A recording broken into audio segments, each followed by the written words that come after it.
ইসলামী জীবন ব্যবস্থা কেমন, আপনি টয়লেটে যাবেন কেমনে, এটা ওই ইসলাম থেকে আপনাকে নিতে হবে, ঠিক কি না?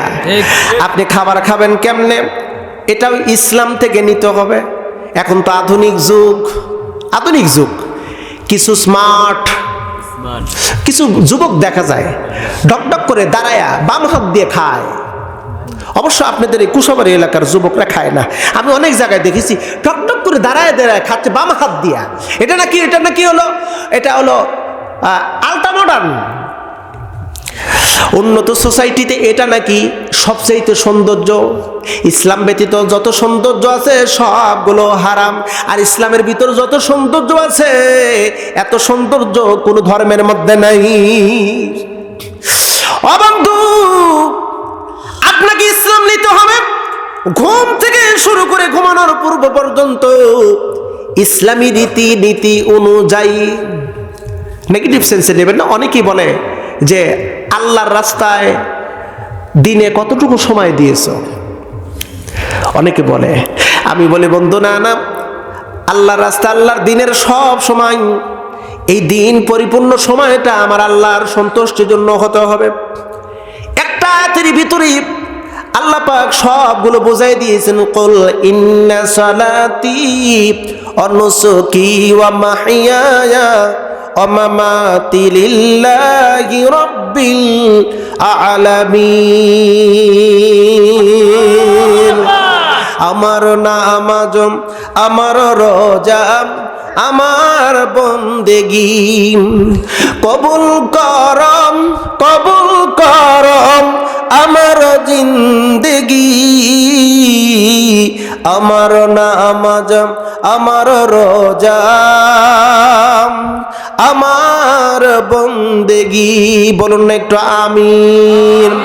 ও নবী, আপনি বলুন, আমার নামাজ, আমার কুরবানি, আমার বেঁচে থাকা, আমার মরে যাওয়া, সবগুলো হলো আল্লাহর। জোরে বলুন, সবগুলো কার? আল্লাহ। এখানে চারটা কথা। 1 নাম্বার হলো আমার নামাজ, 2 নাম্বার আমার কোরবানি, 3 নাম্বার আমার বেঁচে থাকা, 4 নাম্বার আমার মরে যাওয়া। সবগুলো হতে হবে আল্লাহর সন্তুষ্টির জন্য। এটা হলো সরল অর্থ। এই আয়াতের ব্যাখ্যা যদি আমি বলতে যাই প্রায় কয়েক ঘন্টা সময় লাগবে, শুনবেন নি আপনারা? মজার বিষয় বন্ধু। আল্লাহ পাক বলেন, নবী আপনি বলুন আমার নামাজ। এখানে নামাজ, সালাত শব্দটির 19টা অর্থ আছে। 19টা অর্থ, সালাত শব্দের 19টা অর্থ। জোরবন কয়টা? 2টা অর্থ বলবো। একটা অর্থের নাম হলো প্রার্থনা করা, ইস্তেগফার করা। একটা হলো দোয়া, আর একটা হলো ইস্তেগফার। এই দুইটাই যদি বলি, দোয়া, ইস্তেগফার, সার্বক্ষণিক ইস্তেগফার, গুনাহ করার সঙ্গে সঙ্গে ইস্তেগফার। ভুল হবে স্বাভাবিক, মুহূর্তের মধ্যে আমি ইস্তেগফার করব। সব সময় কন্টিনিউ কাজ করতে, কথা বলতে একটু ত্রুটি হয়েছে, ইস্তেগফার করব।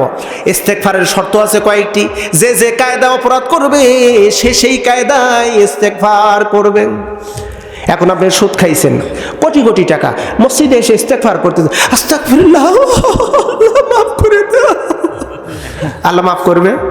এবার কোটি টাকার সুদ খাইছেন আপনি মসজিদের ভিতর যতই সেজদা দেন আর তাহাজ্জুদ পড়েন, ইস্তেগফার করেন, কোনো লাভ নেই। আপনার ইস্তেগফার হলো যেখান থেকে সুদের টাকা খাইছেন সেখানে আপনাকে ফেরত দিতে হবে। ইস্তেগফার, প্রিয় ভাই, কথাটা খুব ভালো করে বুঝবেন। না বুঝলে জিজ্ঞাসা করবেন না, উত্তর দেওয়ার চেষ্টা করব। তুবু ইলাল্লাহি তাওবাতান নাসুহা। তুবু শব্দের অর্থ হলো ফিরে আসা।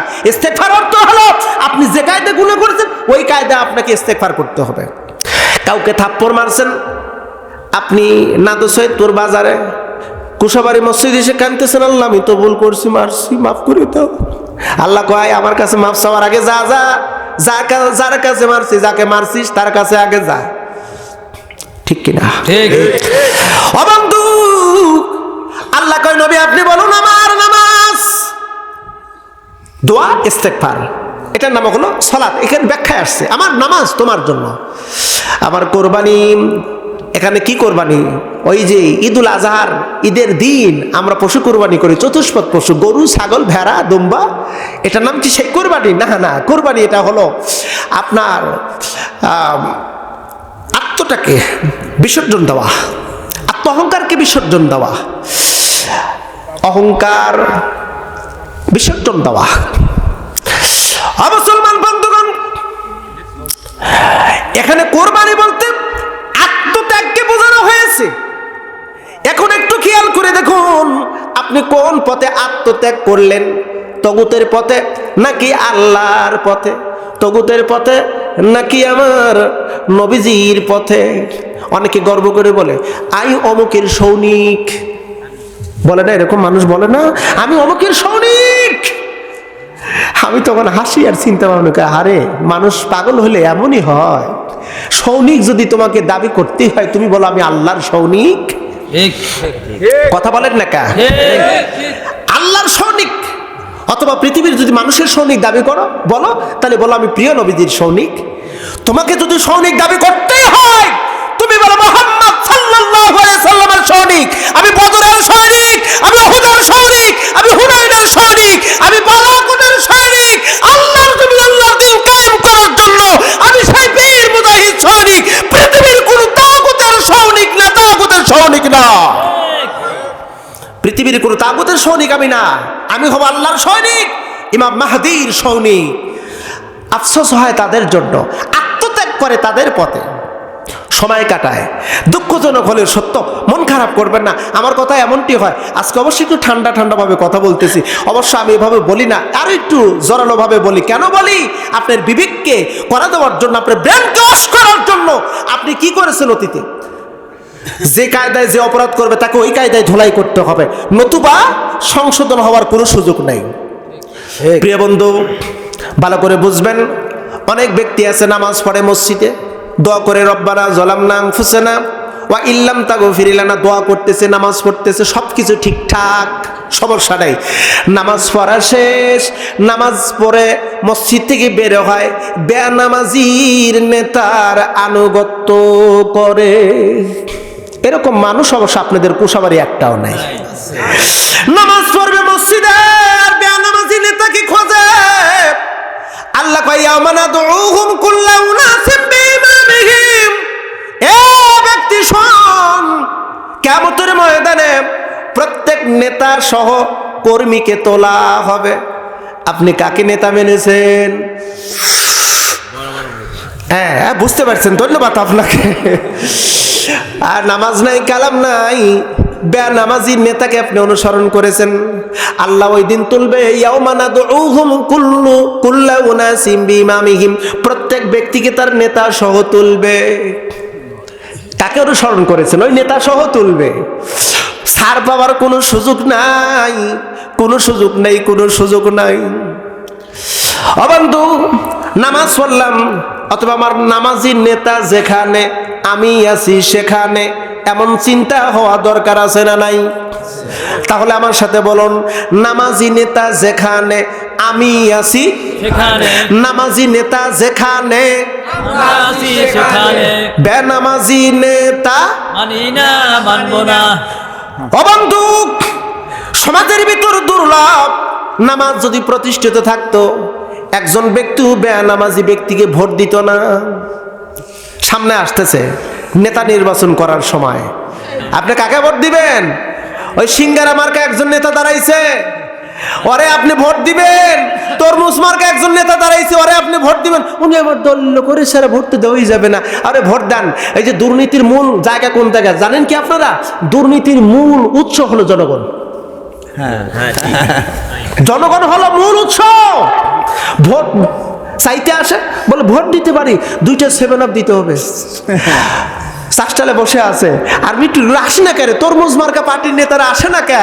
আসতেছে, ভোট তো তোমাকেই দেবো, চা খাও। বলে চাতে ভোট হবে না, স্পিড দিতে পারিবা? এখন 500 কর্মীর কাছে গেল, একটা করে স্পিড দিল, কত টাকা বিল হলো দেখেন একটু। একটা এমপি নির্বাচন করতে কয়েক কোটি টাকা খরচ হয়। ও টাকাগুলো তুলবে কোন জায়গা থেকে? তুলবে তো আপনার ভাগ্যের কাছ থেকে কেটে কেটে নিবে।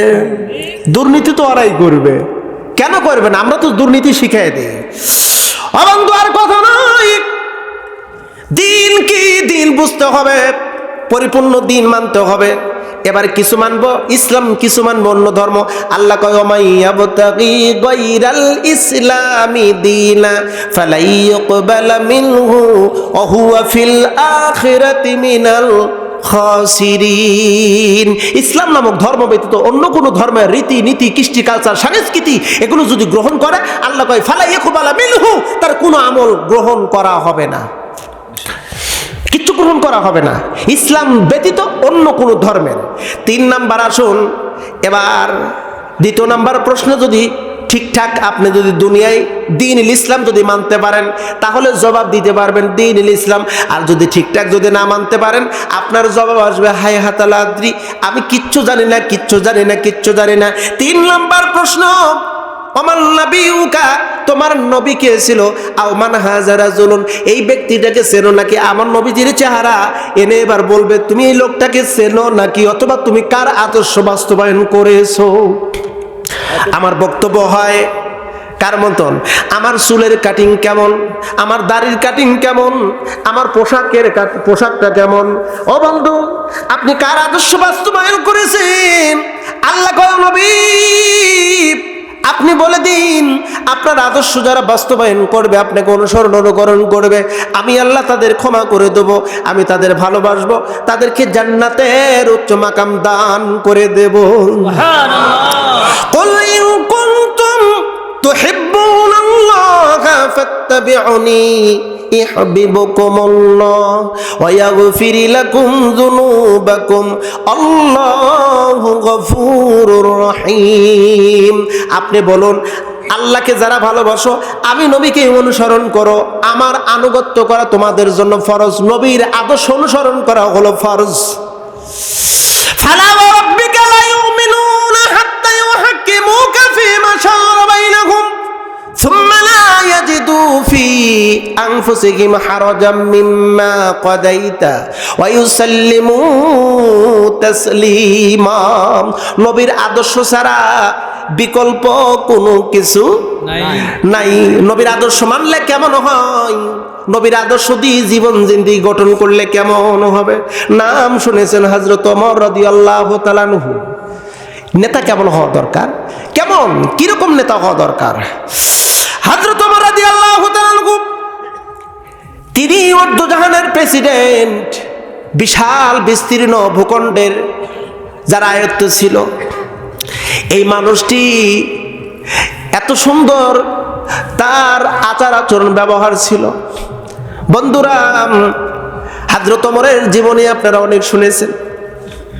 হযরত ওমর রাদিয়াল্লাহু তাআলা আনহু গভীর রাত মানুষ যখন ঘুমাতো, আর তিনি রাখালের মতন প্রতিটা বাড়িতে বাড়িতে খোঁজ খবর নিত, কোন ব্যক্তিটি না খেয়ে ঘুমায় আছে, কোন ব্যক্তিটি অসুস্থ, কার ঘরে খাবার নাই, কোন লোকটা কোন বিপদে পড়ে আছে খোঁজ নিত। সুবহানাল্লাহ একটু বলবেন না? এমন নেতা সমাজের দরকার আছে না নাই? আর আমাগো নেতাও পাওয়া যায়, ভোটের আগে আমাদের জড়ায় ধরবে, কাদাযুক্ত রাস্তায় হাঁটবে, হ্যাঁ আমি জনগণের বন্ধু, সমস্যা নেই, সবার কাছে আসবে, ভোট শেষ নেতা হয়ে গেছে, আর কয় আই কি রে কাউরি চিন না। কথা বলেন না কে বন্ধু? ভোটের আগে আসবে, ভোটের পরে নাই, খবর নাই। নেতা হতে হবে ওই নেতা যে ভোটের আগেও থাকবে, ভোটের পরেও থাকবে, জনগণের খবর নেবে, জনগণের যে রাখাল হতে পারবে ও হলো আসল প্রকৃত নেতা। হযরত ওমর রাদিয়াল্লাহু তাআলা আনহু গভীর রাত্রিতে মানুষের খোঁজ খবর নিতেন। একদিন বের হইলেন, বের হয়ে মদিনার পল্লীর ভিতরে ঢুকলেন।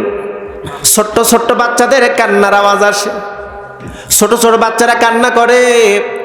হযরত ওমরের কানে আসা মাত্রই ওই বাড়ির দিকে ছোট ছোট কদমে কদমে অগ্রসর হওয়া শুরু করলো। ছোট বাচ্চারা কান্না করে আর বলে, মা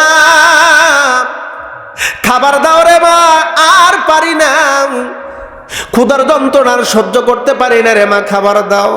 মা বলে, ও বেটারা, আমার সন্তানেরা অপেক্ষা করো, রান্না হচ্ছে, রান্না শেষ হলে তোমাদের সামনে খাবার দেব। ছোট বাচ্চাদের কান্না, মার কলিজা যেন চিরে যেন চৌচিরে হয়ে যাচ্ছে। মাও কান্না করে আর বলে, বেটারে একটু অপেক্ষা করো, খাবার তৈরি হলে খাবার দেব।